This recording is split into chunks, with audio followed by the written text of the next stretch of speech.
Limitless Wrestling fans, the Limitless Wrestling Podcast is back, coming to your ears after our seasonal hiatus.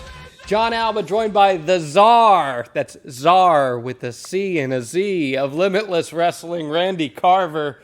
Oh, Randy, I am feeling better than I've ever felt. Yeah, I don't know, I do agree. But, now I realize we're going to be sitting here on the phone talking for an hour. That's tough. You're an interesting individual.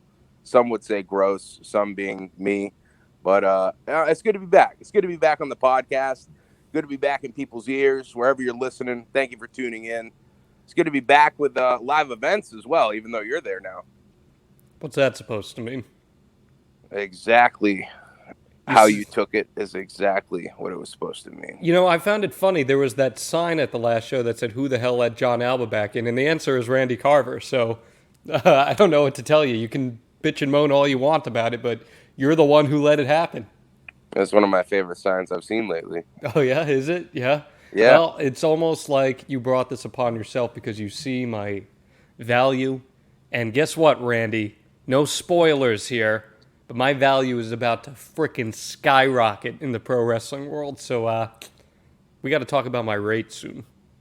Easy does it, John. Easy does it. You're very lucky to be surrounded by talented individuals. We'll just say that. Well, I'm not just talking about the world of Limitless Wrestling.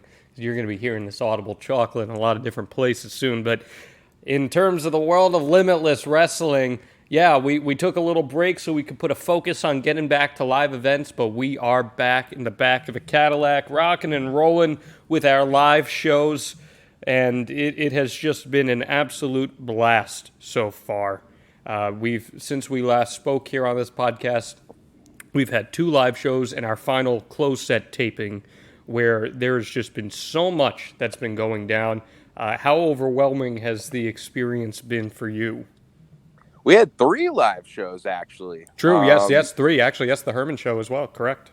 It's been kind of a whirlwind because of the support that we've been receiving, we were able to kind of jump back into the format that we had set with 2020 events, and that was an event in Yarmouth monthly, and then looking to expand beyond that, which we were able to do at the Morgan Hill Event Center in Herman. So it's just been super rewarding, I would say, for not only the staff part of Limitless Wrestling, I think the wrestlers as well, and I think the fans who have been waiting for this for a long time. Seeing a lot of new faces, seeing a lot of old faces as well who have been supporting Limitless for a long time, and then it's such a cool feeling to see everyone who has really risen to prominence in Limitless Wrestling throughout the pandemic era of our closed event tapings. Now they're getting their first opportunities in front of the Limitless faithful, and that's always so much fun to see. So it's been a great couple months to be back, and I think we're going to be seeing a lot more Limitless Wrestling events very soon. It's the new blood rising. It's WCW 2000 here in Limitless Wrestling, except with competence.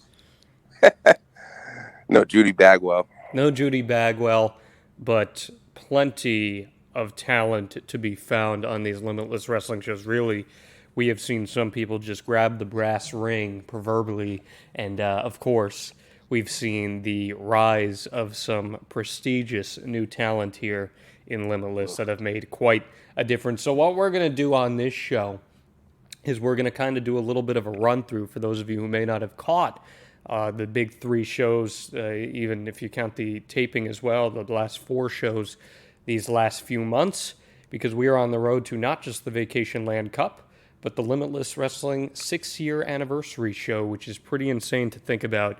A busy couple months ahead here in Limitless Wrestling. Yes, indeed. And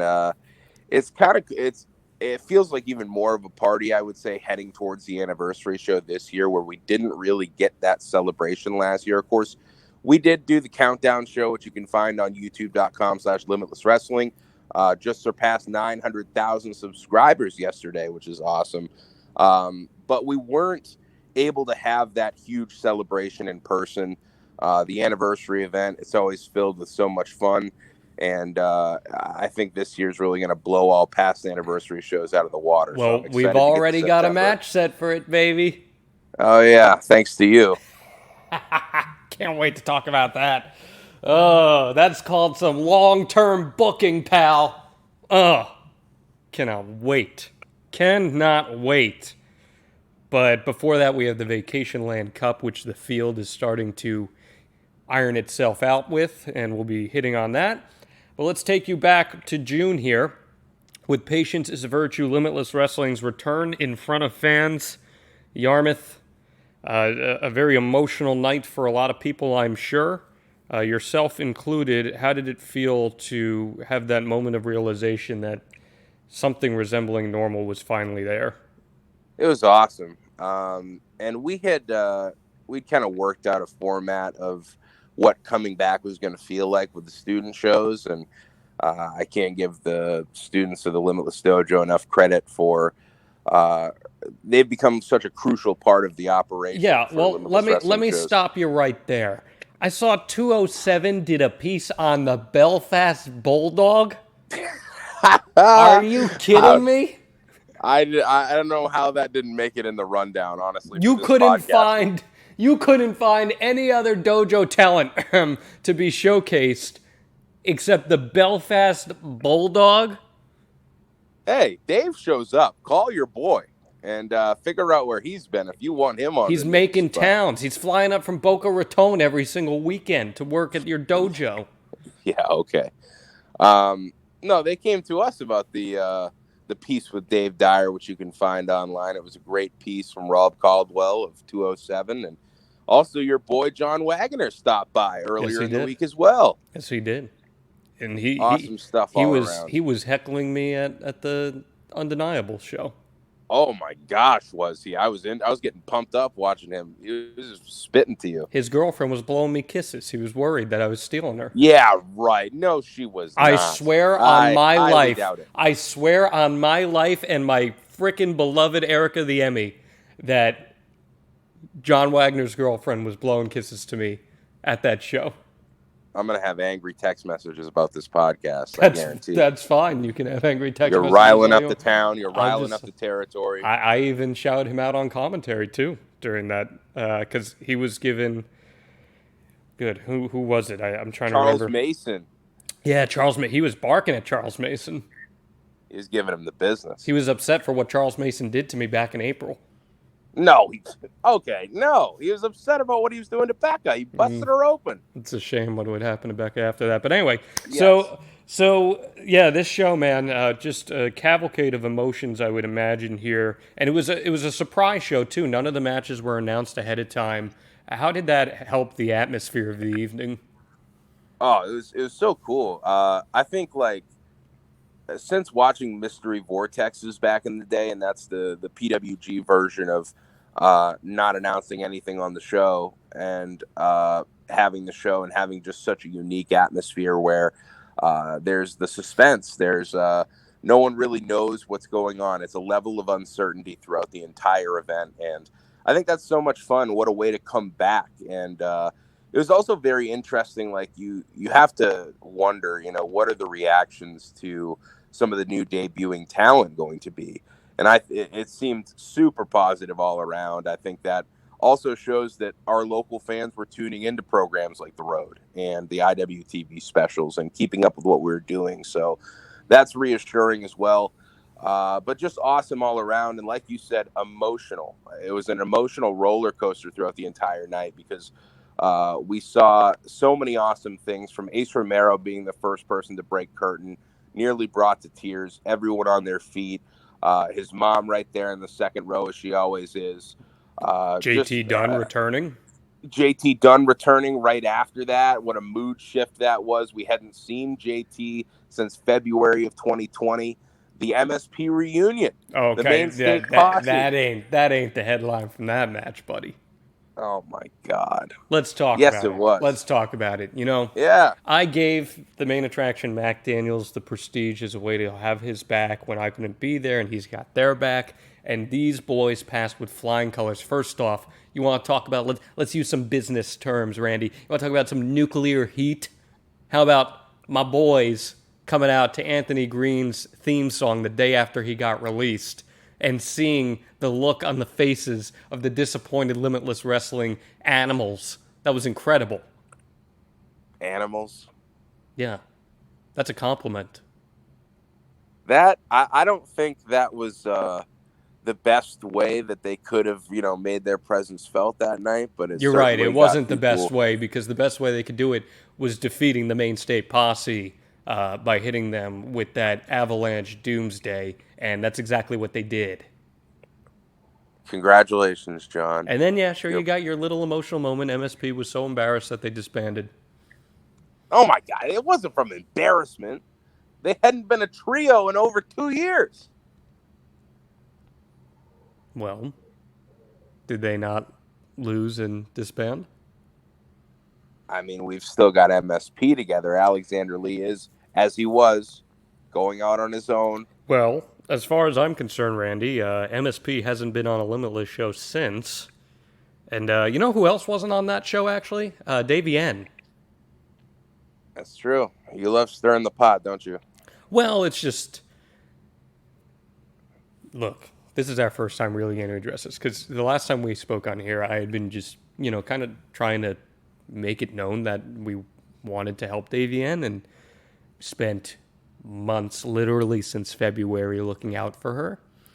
And she didn't do anything to impress on her own, so Prestigious gets that big win, and then immediately after that, Randy, we have the IWTV taping, and we set her up with an opponent with Brad Cashew, and she picks up an impressive win.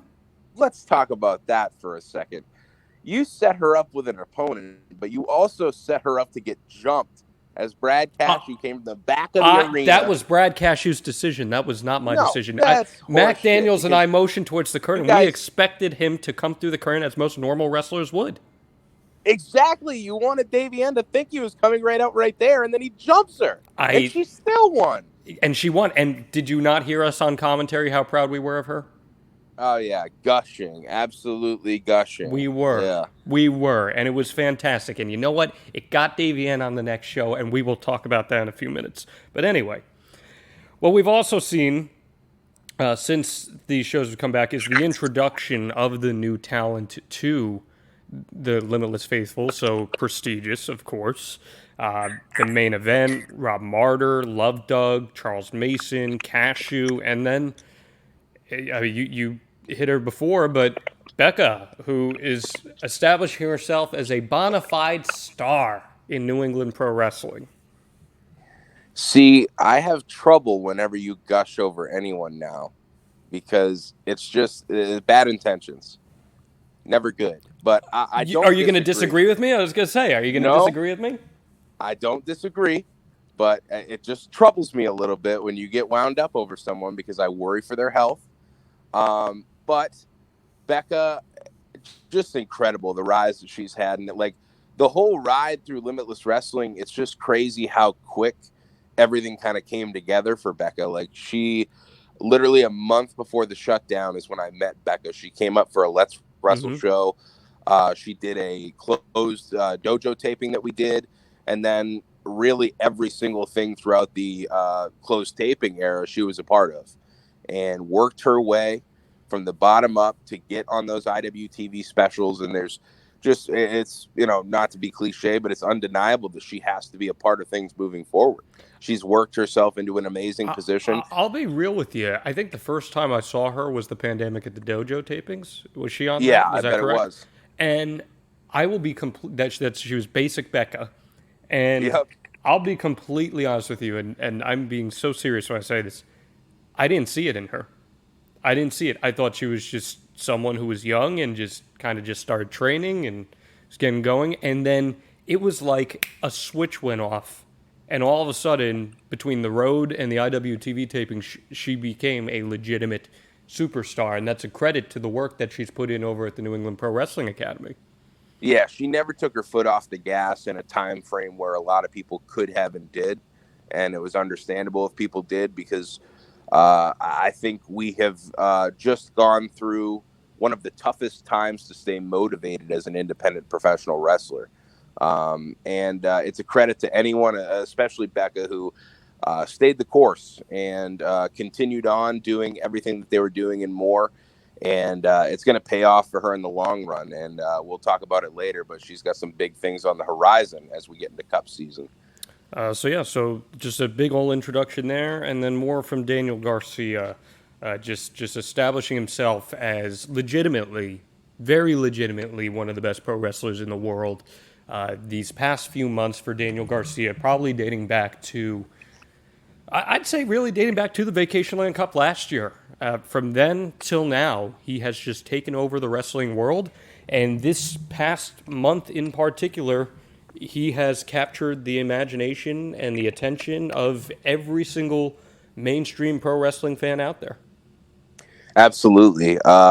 We were watching the IWTV 100 during class at the Limitless Dojo. I wanted to cry after that match. It was so good. It was very telling. Like a lot of people were paying attention, and in the last 15 minutes, everyone was just sitting down watching. You know what I mean? It's like even when things were going on, that was a match with Wheeler Yuta that he had that very captivating the entire time. You couldn't take your eyes off of it. And now he's being seen by a mainstream audience as well. Just wrestled Darby Allin on AEW. Did you like the match? I did. Yep. Yeah, it was very fun, and it's always awesome to see guys like that on a national stage. And obviously, I know we've talked about it here on the show, but seeing Darby just get more over by the week is pretty incredible, isn't it? It is. Yeah, and there's a plethora of people on the AEW roster who it's awesome to see them in big positions, like a John Silver as well. Layla Hirsch, who we were just able to see return to Limitless Wrestling last week. Just so cool that there's an alternative. There's something else going on where people can make a living and wrestle on national television every week and continue to become superstars. I mean, Darby Allin in 2 years' time, if not even earlier than that, is going to be one of the top names in pro wrestling. No doubt. And no doubt about it. And listen, man, you're talking about that match with Garcia. Wheeler Yuta is insane, too. Well, do you expect we'll see him back in Limitless anytime? I would love to. It's just I feel like his schedule is going to get as busy as it's ever been. Yeah. You know what I mean? Yeah, I would agree with that.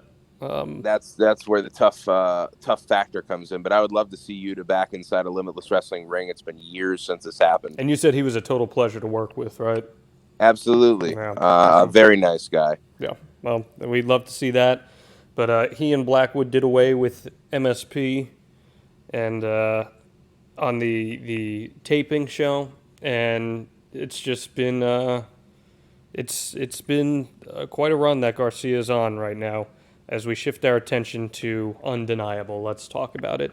My return, Randy, in front of a Limitless crowd for the first time in 3 years. Very emotional night for me. Yeah. Very emotional. I'm sure. Hearing the reaction that they had for Prestigious really touched my heart. What? You get off on that? I don't know if that's the terminology to use, but it was very heartwarming to me. And dude, they were booing the shit out of you guys. That's heartwarming. The match was Mac Daniels versus Davienne, as requested by Davienne herself. And you know what? We wanted to give her a chance to see the error in her ways. Now, I don't know if you noticed this, Randy, but before the match, I was giving a detailed explanation as to why MSP was not there. And then I shifted my attention to formally proposing to Davienne that she join Prestigious. We talked about it in our weekly meeting, and we decided to formally extend her an invitation. But before I could even get the words out, she cut me off. I was happy about it. Well, I think we could have avoided a lot of the troubles that we had that night. Well, I don't think she was looking for a proposal. I think when you get interrupted, that's usually the end of it. Well, it's very ballsy to go back on a second attempt, but I guess it paid off for you. Well, Mac Daniels and her had a total barn burner of a match, an all-time classic in the Limitless lore. And Davienne, who also, by the way, was in front of a Limitless crowd for the first time in years,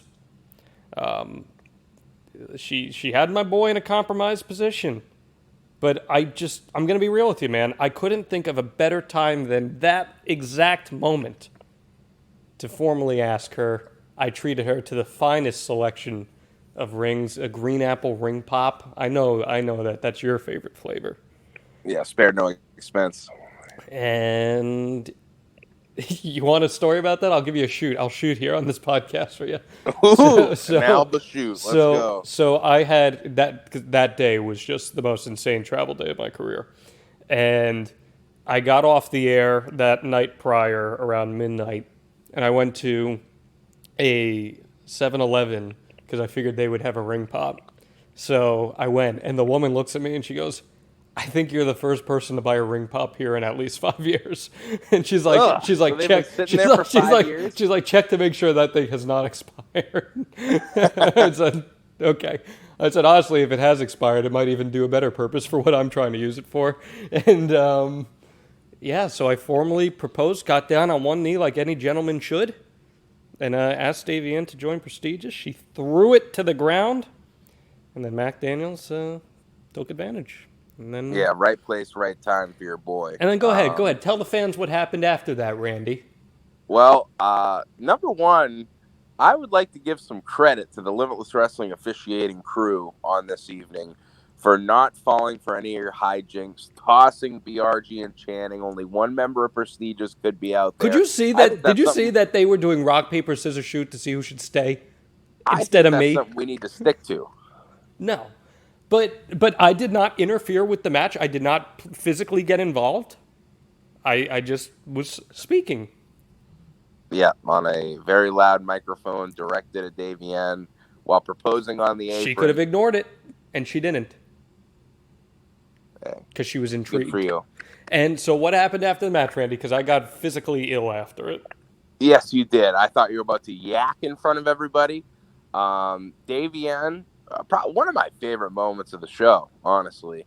Got on the microphone and, this has been a whole thing with you trying to save Davienne's career, yada, yada, because she doesn't need any saving, in my opinion. But I think it's finally come to an end for her because she did say, John, there is a match that you can set for me. There is something that you can actually do. Well, yeah, and I figured it was for the Limitless Wrestling Championship because there was an open challenge later in the night. Oh, yeah, okay. Well, you figured wrong because Davienne wanted to fight you right then and there on that night at Undeniable, and then you started dry heaving. So I did. Way to find a way out. I did. It was authentic dry heaving, Randy. That was not work and dry heaving. That was shoot dry heaving. Yeah, okay. Everything is shoot with you, I'm sure. It is. Shoot dry heaving. I hate that term. I was shoot dry heaving. And but you know what? Okay, you can bitch and moan at me all you want, but who was right back out there a match later to do commentary as per my contractual obligations? Yeah, and you went up to Rich Palladino and said, hey, I'm still kind of feeling it, so let me get my reaction. Let him know that I'm coming to commentary. I didn't do that! Unbelievable. I did not do that! He saw me walking and introduced me. I mean, Obviously I should get introduced anytime I walk anywhere. But Jesus, man, it was nice seeing Rich Palladino. By the way, he's a big Bruce Springsteen fan. But it was, and I'm sure he's very happy to be back too. Yes, we missed Rich, and he's looking slim. But oh my gosh, he's down 70+ pounds. Yeah, he's looking good. But this was a very noteworthy show. There was a lot of stuff that went down here. Let's talk about. Okay, let's talk about this. Beef the Freak. He and Rip Bison mutilated each other in a strap match. Ripper picks up the win. Beef the Freak. The Limitless crowd did not like Beef the Freak one bit. We've seen this new attitude from him. He had gotten engaged the day before. And he still made the trip up to Maine to face Rip Bison in this. Ripper gets the W here. This was one of the more brutal matches in Limitless history. I would agree. And congrats to Beef the Freak getting engaged literally hours before getting your body mutilated in a strap match. Um, it was interesting to see the shift for Beef as well because, like, this is a guy who he was another closed taping era of Limitless Wrestling debuted at last year's Vacationland Cup against Rip Bison, and they've been on a collision course since then. It finally came to an end with this strap match. These two had beat the absolute shit out of each other on numerous occasions. And to see the respect that the Limitless faithful kind of showed Beef the Freak after the match, very telling, that he's someone I think that people are going to want to see back. And I think it's going to be a different story when he breaks curtain next time. But even though Rip Bison picking up the victory, solidifying himself moving into Cup season, I think the crowd really came around to Beef the Freak at the end of that match, and a standing O from some people. That's pretty big. There was a bigger occurrence that happened in this match, though, Randy. Eric Greenleaf got injured. He did, like legitimately injured.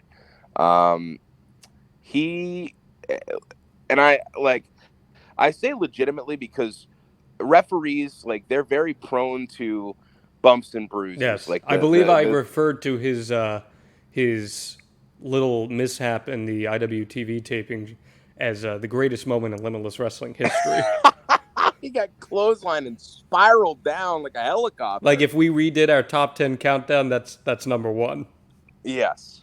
No, but it's like because you won't see like Eric Greenleaf at the dojo the few days following a show because he's recuperating. But this time, I legitimately did not know if he was going to be able to drive himself home. We had some Limitless Dojo students and some security members in the ring to hold Beef and Rip back, so the referee had the opportunity to hook them onto the strap. And as soon as Rip Bison was hooked in, all hell started breaking loose. Those security guards were sitting ducks, and unfortunately, one of those sitting ducks was knocked right into the side of Greenleaf's knee. And very worried at first it might have been a MCL tear of some sort. He just couldn't really walk at that point. He walked backstage, and we're seeing his ankle is turned inwards, and we're freaking out. Channing Thomas almost puked. I'm not exaggerating here. He almost puked looking at it.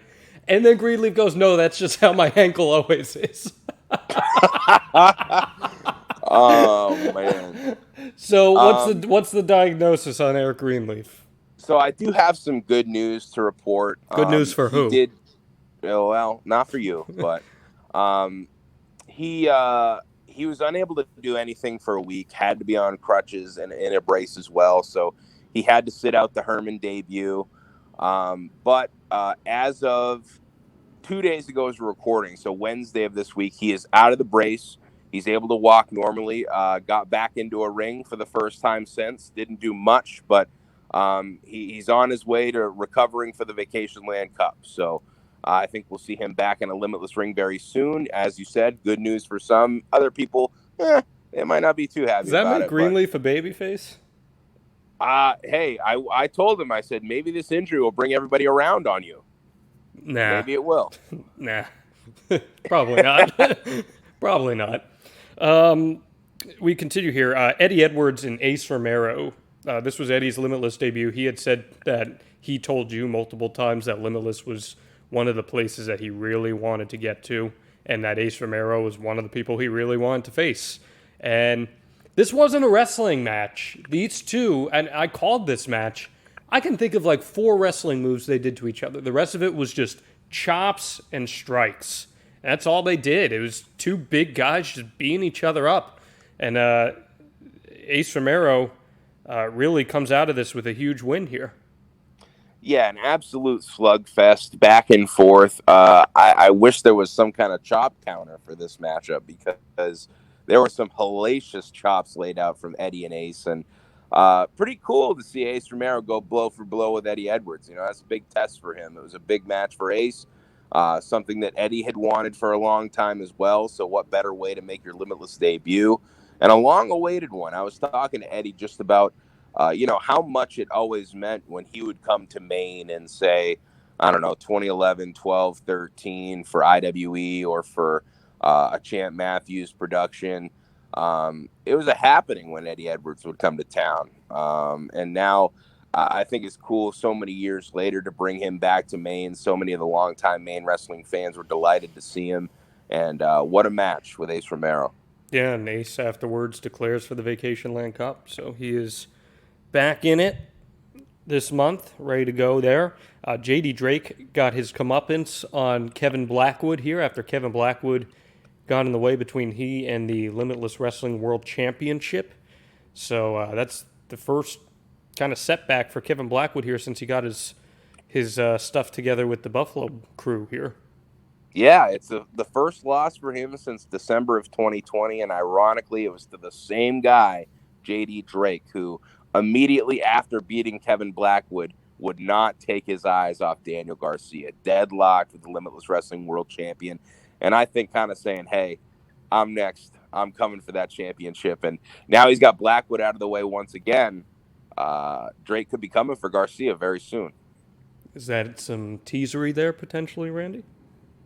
It's hard to deny. It's hard to deny J.D. Drake at this point. The one setback being that loss to Garcia, that Kevin Blackwood certainly got himself involved in. Those Limitless fans love J.D. Drake. That they do. Lee Moriarty getting a chance to make his debut in front of fans in Limitless. That must have been a real special moment for him. Absolutely, I think. And I want to put this over too. What a crazy travel weekend! Dude, insane. Him and J.D. Drake, who J.D. came from the Carolinas, flew up to Maine, and then he was going from here to California. Moriarty came in from Pittsburgh, going from here to California and back. Just an insane travel weekend for those. Well, it was Pittsburgh to Boston to Maine to Boston to California to Pittsburgh. Correct. In a 48-hour span. That's just and then he tore it down with Jonathan Gresham. Yes, he did. An incredible weekend for him all around. But, I love Lee Moriarty. We had a last-minute switch here. He was going to wrestle Alec Price, and then really had to change the game plan and prepare for JT Dunn, who once again making a surprise appearance for the second month in a row, but this time walking out victorious. And now, as we learned, JT Dunn sticking around here and heading back to the thing that he kicked off in 2018 with a victory in the Vacationland Cup. Yeah, I don't know if you saw. I offered Lee Moriarty a spot in Prestigious straight up on social. What? Yeah, on social. I offered him a spot, and he said that he'd have to check with Davian first. So, good idea, Lee. But it must have been nice. I mean, Lee did put Limitless over big on social, saying that he felt that Limitless became one of his home promotions. That's very cool because Lee is another guy who he was a closed taping era debut. He was someone who we were actually in the works of bringing into Limitless before the pandemic and everything was canceled. But awesome that we were able to do it. His first match was with Daniel Garcia at the 2020 Vacationland Cup. He's had some amazing matches since then, including the submission match with Garcia for the Limitless Wrestling World Championship. But awesome to get him in front of a crowd. I think people were delighted, and a lot of people who did not know him surprised at what he brought to the table. And I think he became a few people's new favorite wrestler on the roster. He's pretty amazing, no doubt about that.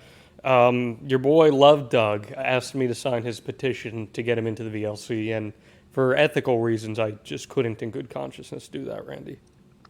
Ethical? When does that play a part in anything that you do all of a sudden? As a journalist, as the only legitimate journalist on the pro wrestling scene, there was no part of me that could possibly do that. Okay. You may not have, but I was actually shown those papers before they were ripped up by Ava Everett. There were a lot of signatures on there, John. I'm talking probably in the 70, 80 range, and the show had just started. Yeah, I mean, when you can forge signatures, you can put as many as you want on there. Wow. Okay. I firsthand accounts of people outside in line. Okay. He has pictures of people signing that thing. You were not one of them, of course, but a lot of people signing that thing, John. And I've seen posts about it every single day. I don't know. Interesting. Well, that happened, and all right, let's talk about it. You want to talk about it? Let's talk about it. Becca and Charles Mason. Charles Mason, sick human being. I'm not a Charles Mason fan. You know I'm not. We've I believe you guys have some history. We have some history, and he took it a step too far with Becca. Tried to first cut her hair and then threatened to use the scissor on her to hurt her. And I thought that was just way too much. He busts her open the hard way. She's gushing from the face. And gushing, I mean, really, the Crimson Mask we're talking here, Randy. And Nate Speckman, of all people, really, I mean, had himself a hell of a night and ends up preventing Charles Mason from using some scissors. What'd you think of Nate in that moment? Thank goodness. That was a ballsy move from him. Yeah, but it was about to be a horrific scene there. It was just insane what Charles Mason's such a wild card. You just never know what he brings to the table. And this time it was scissors in this match with Becca, and he's been tormenting her in the weeks leading up to it. Calls with no caller ID, breathing into the phone, just a whack job. And I'm glad Nate Speckman stepped in. As you said, he had a wild night himself, but just an incredible moment for Becca as well, overcoming the odds after being split open. Like you said, blood was gushing everywhere. She was able to stay the course. She was able to get a victory, once again connecting with the 450 splash. And then they went nuts. The crowd went absolutely insane for that. Yeah, only for a few moments, because then you came trolling down the aisle. You haven't had a chance to listen to commentary for this match yet, have you? No, I haven't. And no. I'm not sure if I even want to, because I know that you were there. Well, Johnny Torres and I were calling this match, and I was so enthralled with what I was seeing, where I think you think I'm being facetious here, but I'm wholeheartedly not. I think Becca is incredible. And, like, when she hit that 450, before I was just talking about how I'm an unbiased journalist, all that went out the window. I was going nuts for her on commentary. Nuts for her. And I was so just incredibly proud. And I turned to Johnny and I said, it's a shame what's about to happen to her. Genuinely. Yeah. Because as I made my way down to the ring, as Davey Ann's expecting to face me one-on-one that night, well, Prestigious showed up, and we coddled her, and I looked at her in the face. I rubbed my hand across her bloody face and said, I promise you, sweetheart, none of this is personal, which it's not. None of it's personal. It's all on Davey Ann, because Davey Ann took this a step too far. And we've got ourselves a match, Randy. You want to see me wrestle? Well, I'm going to be making my Limitless Wrestling debut. Not at the Vacationland Cup, not that night, but at the anniversary show. The marquee of marquee shows in Limitless Aura. And it's going to be Prestigious versus Team Davey Ann. She can find 3 friends, Randy, or if you think she can find 3 friends, we'll see. It doesn't work out too well for her friends. And when we beat her, she becomes our prestigious little bitch. And, and then we let Becca go, and Channing Thomas got a little overzealous and broke her neck. Yeah, Channing Thomas got overzealous based on your call, buddy. Sometimes the king's got to eat. Wow. Absolutely ridiculous. So how do you feel about all this? I can't wait for that match in September, because they're going to fucking ream you. How do you feel about all this? Tell me. I want to know. You've known me for a long time. Gross. You have seen me in a ring before, but never in a Limitless Wrestling ring. No, it's true. I've seen you in an IWE ring, which maybe I'll rent that ring for the occasion. Fucking land in that again. You should just pave concrete down and call it a day. No, it's exciting for me to see you in a ring, but I just I have to always assume that something is up your sleeve or some hijinks are There's no afoot. But hijinks. I've got the best trio in the history of Limitless Wrestling on my side. That's all I need to worry about. You seem to just not believe that Davienne has connections and friends within the wrestling business. And I'm very excited to see this team that she puts together to beat Prestigious in September. Well, did you not see that I asked JT Dunn for a scouting report? Oh, what did he give you? He gave me a clip of him destroying Davienne. Are you going to pull out a death by elbow all of a sudden? Oh, that would be a great idea.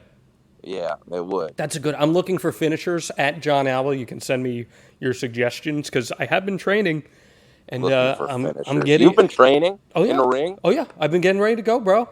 You think this is a joke? I'm taking this very seriously. This is not going to be your celebrity match where the guy gets in there and then hits one move and that's the end of the match. I am working a professional wrestling match here, Randy. And I have the best team around me in Victorious BRG, the natural Channing Thomas, who, by the way, is facing Matt freaking Hardy this weekend. And the main attraction, of course, whose birthday we will be celebrating at the Vacationland Cup. Oh, we approve that? Oh, yeah. I already spoke to the budget committee. Wow. Wait till you see what we got him. I can wait. It's a match that he gets to sit front row for. Wait till you find out what that match is. The booking committee and I already talked it over. We're going to announce it. How about this? I'll tell you this. We're going to announce it later this week. Okay. Big deal. I guess so. Big deal. And you know what? I'll even take it a step further. It's Davienne's match. Her last prestigious tune-up, Randy. Yeah, before she joins Prestigious. Yeah, okay. So, yes. And if that wasn't the moment of the night, well, then afterwards, Daniel Garcia's open challenge was answered by Anthony Greene making his return. My favorite part of this was the crowd not knowing if it was Prestigious coming through when the entrance theme hit. But in fact, it was Anthony Greene, and he got a very, very loud reaction that went pretty viral. Yeah. I mean, I could watch that every day. You know, it's a moment in time. And I think, especially having wrestling live events gone for as long as it was, you take a moment now to kind of appreciate moments like that, because they are few and far between. It gives you goosebumps just talking about it. But just crazy how it all came together and timing wise. Just, I don't know. It's still like crazy to talk about Anthony Greene being back, because it's something that I did not consider for a long time. And our events, it had a new feel when he was not there, because he was there for everything pretty much. All the important moments in Limitless Wrestling history, he was part of a lot of them. So it meant a lot to me personally. It meant a lot to everyone there, from the roster to the fans to dojo students who have trained with him in the past. Just a very emotional moment to have him back, and to see this first time ever collision with Daniel Garcia as well. Well, there was some tomfoolery there once again. Daniel Garcia escapes with the Limitless Wrestling Championship, but we've got our VLC field almost filled out, and we'll get to that because Anthony Greene would declare himself for that. And then quickly, Randy, we had Leave No Doubt in Herman at this beautiful, beautiful venue, the Morgan Hill Event Center. I heard nothing but incredible things about the aesthetics of the venue. Oh, just an amazing building for professional wrestling. The acoustics in there were insane. It sounded insane all night. And just like, also like an awesome staff at this building to deal with as well. Like, the Morgan Hill Event Center, just awesome all around in terms of planning, in terms of execution. This was one of the easiest like show days that we've ever had at a venue. So I can't thank them enough for everything that they did. And they were crucial in bringing us back to the Central Maine area. We hadn't run a full event here in about 4 years. So awesome that we were able to do that, kind of come back to our roots a little bit. And awesome that we had such like fan support for it as well. A lot of people who were Limitless Wrestling in the Orono days supporters came out for this one. A lot of fans from Southern Maine and even Southern New England traveled up for this one. And awesome to have a lot of returns on this card as well. AEW's Layla Hirsch, M-Dog, Matt Cross, Masha Slamovich back in the house. This was fun, top to bottom. Yeah, Such a fun event. Layla Hirsch has her hands full with Camille, huh? Yeah. She is that like a set match Yeah. soon? Oh yeah. Oh yeah. NWA Women's Oh title. yeah. Hell yeah. I mean, Layla's what? Maybe 5 feet, Yeah, maybe. and Camille's like a legit 6 feet. But like we've seen it before, Layla Hirsch can throw really anybody around. Mm-hmm. No doubt about that. Yeah, Ava Everett's struggling right now. I would guess so. Yeah. This one's got to sting a lot more than most because we'll be seeing Leave No Doubt premiering on IWTV pretty soon, but I'll spoil this one for you. Ava Everett was trying to run circles around referee Derek Douglas, Limitless Dojo product, who was standing in for referee Eric Greenleaf on this night, his first night back in Limitless Wrestling in quite some time. And I think she knew who she had in the ring, and she wanted to kind of take advantage and tried to, do some tomfoolery behind his back, tried to nail Masha Slamovich with a wrench. He was able to take it away, and she had something tucked in her tights, nails Masha on top of the head, gets a 3 count, and then guess what? She tucked it in her armpit. Derek raises her hand, and it falls out. And Derek scoops it up, calls ring announcer Ethan Scott over. The match was restarted. Masha Slamovich wins. Ava just can't catch a break right now. The attempts to cheat are being thwarted by the officials. And I feel like it all comes back to, we look back on the road, the Better Love match with Love Doug. Everything has gone downhill since then. And she lost to Davienne as well. The 2 out of 3 Falls Count Anywhere match on the road. It's just been tough for Ava Everett lately.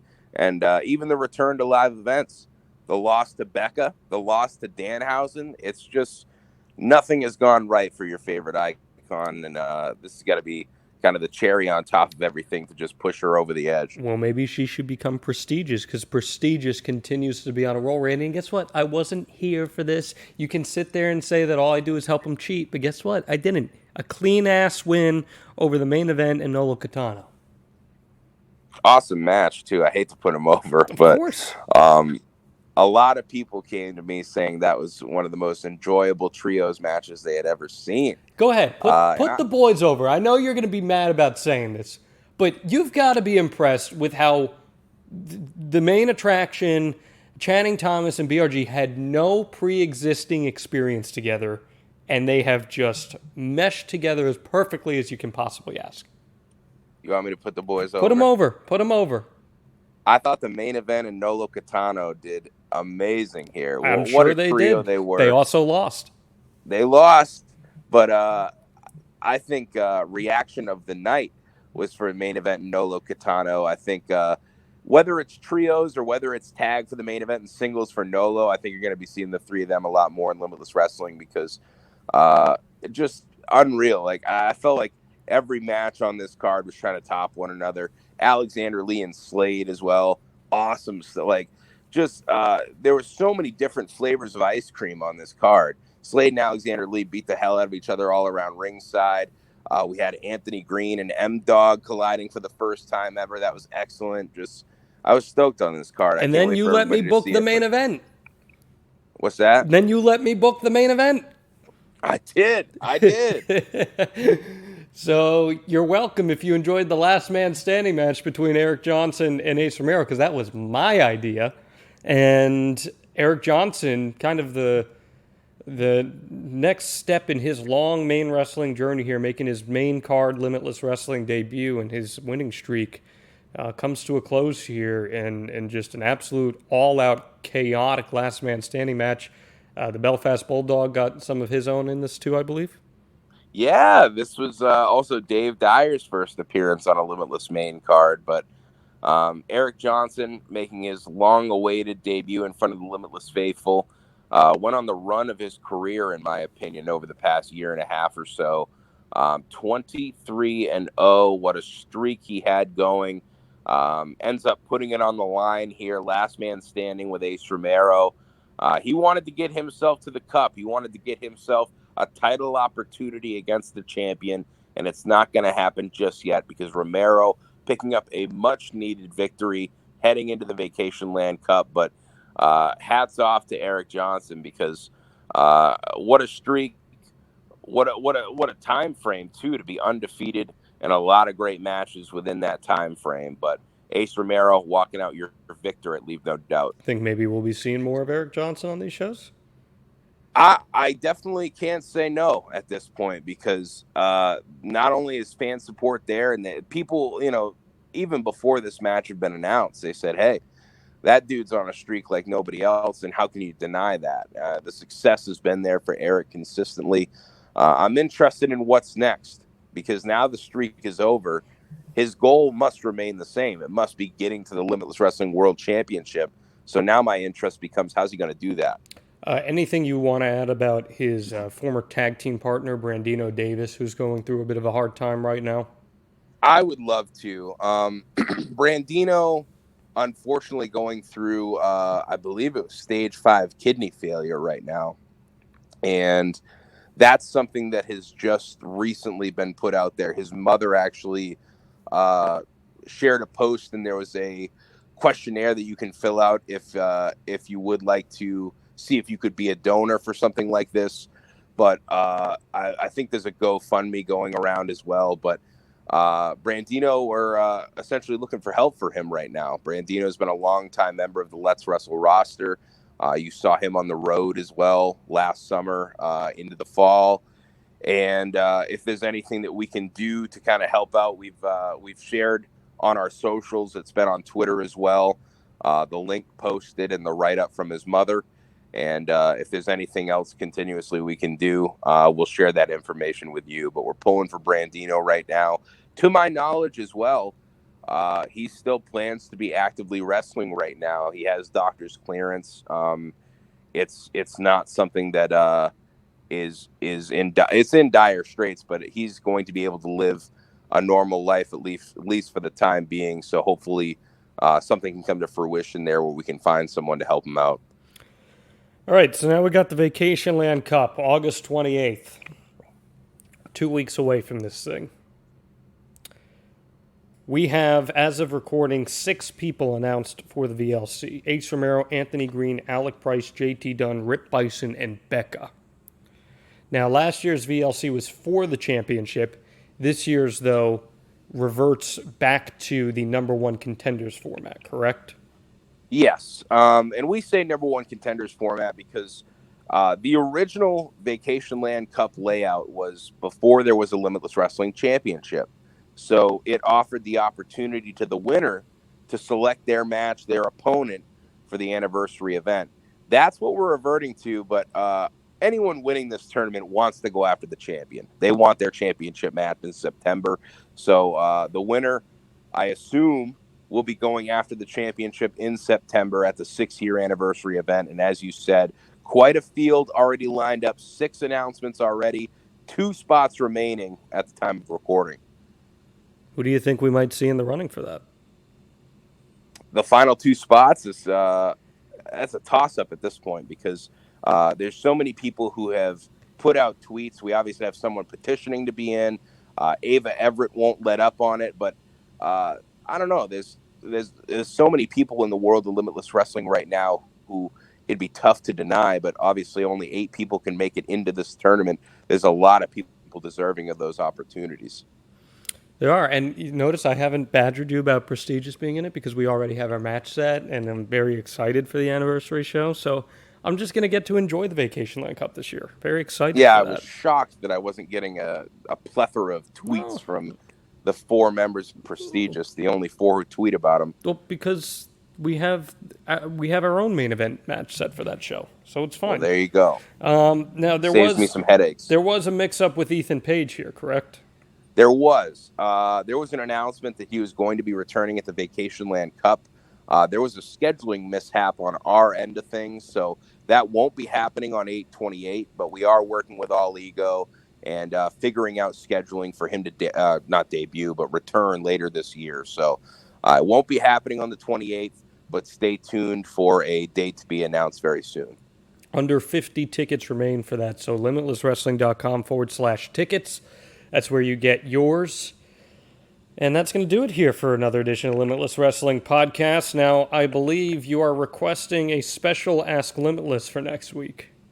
Yeah, it's something that we love to bring back and bring around when we get the podcast rolling again. So next week, it's going to be Ask Limitless. As always, you can use the hashtag Ask Limitless. Drop your questions. Tweet us at LWMain. We'll be throwing a post on Facebook as well for you to drop some questions. And I don't know, John, I had a little idea that I think would be pretty fun. I think it would really gauge how the people really feel about, Jon Alba and Prestigious being in Limitless Wrestling. Do you want to hear me out on this? I'm always open to ideas and potential business propositions.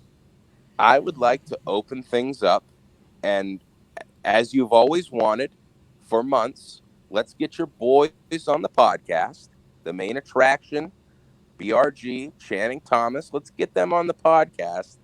Let's open it up to the people.